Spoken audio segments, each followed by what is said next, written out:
Masu bibiyarmu a wannan shafi na MMC Hausa, barkanmu da warhaka, sannunmu da sake saduwa da ku a cikin wani sabon shiri na bitar labarun makon jiya. Shiri ne da ya saba kawo muku bitar wasu daga cikin labarun makon da ya gabata.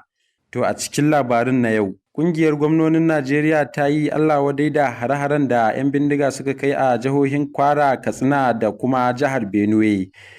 Hukumar EFCC ta gurfanar da tsohon shugaban jami'a bisa zargin badakalar kuɗi da ya tasamma sama da naira miliyan 19. Nijar da Najeriya sun rataba hannu kan yarjejeniyar tsaro da kuma farfado da kasuwanci a iyakar ƙasashen. Waɗannan da ma wasu labarin za su zo muku, wanda ni Mubarak Hamisu Kidandan tare da Salma Hassan za mu gabatar. Ai sauraro lafiya.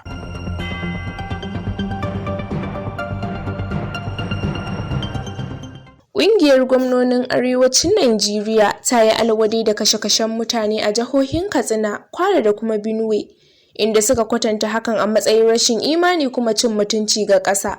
Alwadai ɗin na zuwa ne bayan munanan har-hare da aka kai ƙaramar hukumar Kaima na jihar Kwara, inda waɗanda ake kyautata zaton 'yan bindiga suka kutsa jihar ranar Talata tare da kashe sama da mutum 100, da harin ƙaramar hukumar Faskari a jihar Katsina wanda ya hallaka akalla mutum 20, sai kuma wani hari na daban a ƙaramar hukumar Gombe na jihar Benue da ya janyo mutuwar mutane da dama. Cikin wata sanarwa, shugaban ƙungiyar gwamnonin Arewa kuma gwamnan jihar Gombe Inuwa Yahaya ya nuna kaduwarsa kan rayukan da aka rasa, inda ya mika ta'aziyya a madadin sauran gwamnonin zuwa ga iyalan waɗanda lamarin ya shafa da kuma al'ummar jihohin uku.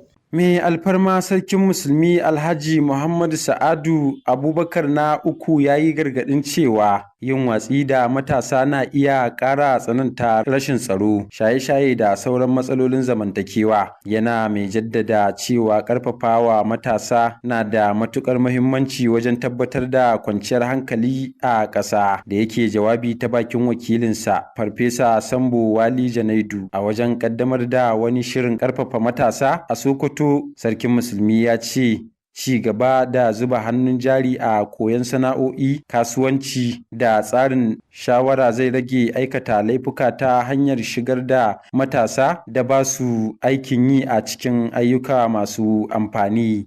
Hukumar ƙasar Saudiyya sun bayyana cewa kusan musulman Najeriya 89,000 da suka gudanar da aikin ibadar umra a shekarar 2025.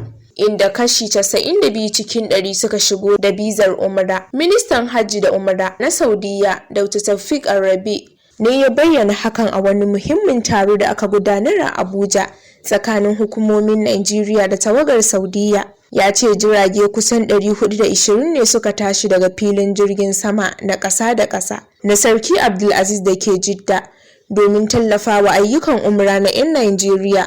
Shugaban ƙasa Bola Ahmed Tinubu ya ayyana shekarar 2026 a matsayin shekarar iyali da ci gaban zamantakewa, inda ya bayyana cewa iyali su ne ginshiƙin magance talauci, rashin tsaro da rikice-rikicen zamantakewa a Najeriya. Sanarwar wadda aka yi a fadar shugaban ƙasa da ke Abuja ta umarci dukkan sassan gwamnati da matakai daban-daban su sake daidaita manufofi, shirye-shirye da kasafin kuɗi domin ƙarfafa walwalar gidaje, kariyar zamantakewa da tsarin tallafin al'umma a matsayin wani ɓangare na dogon tsarin ci gaban ƙasa. Sauyin wannan manufa ya biyo bayan yarjejeniyar haɗin gwiwa da Najeriya ta ƙulla da ƙasar Turkiyya kan haɗin kan iyali da walwalar zamantakewa. Darakta Janar na Hukumar Kwastam, Kanal Muhammad Siddo Yakuba, ya kai ziyarar aiki a Abuja, inda ya tattauna da takwaransa na Hukumar Kwastam ta Najeriya.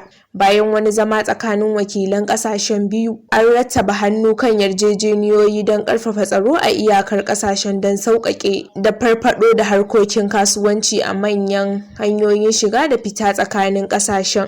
Hukumar EFCC shiyar jihar Kano ta gurfanar da tsohon shugaban jami'ar tarayya ta Dutsen Ma, Farfesa Armayau Hamisu Bichi, a gaban babban kotun jihar Katsina kan tuhume-tuhume 5 na karɓar cin hanci da ya kai naira miliyan 19.7. an gurfanar da Bichi tare da Lawal Tukurmani da Aliyu Lawal Jari waɗanda ake zargin sun taimaka masa wajen karɓar kuɗaɗen kan kwangilolin jami'a a lokacin da yake BC. Dukkan waɗanda ake tuhumar su sun muzanta laifin. Kotu ta ba su belin naira miliyan 5 kowannensu tare da wanda zai tsaya musu, sannan ta ɗage shari'ar zuwa ranar 12 ga watan Maris na shekara 2026 domin fara shari'ar. To duka iya abin da ya sauwaka kenan a cikin shirin na wannan lokaci.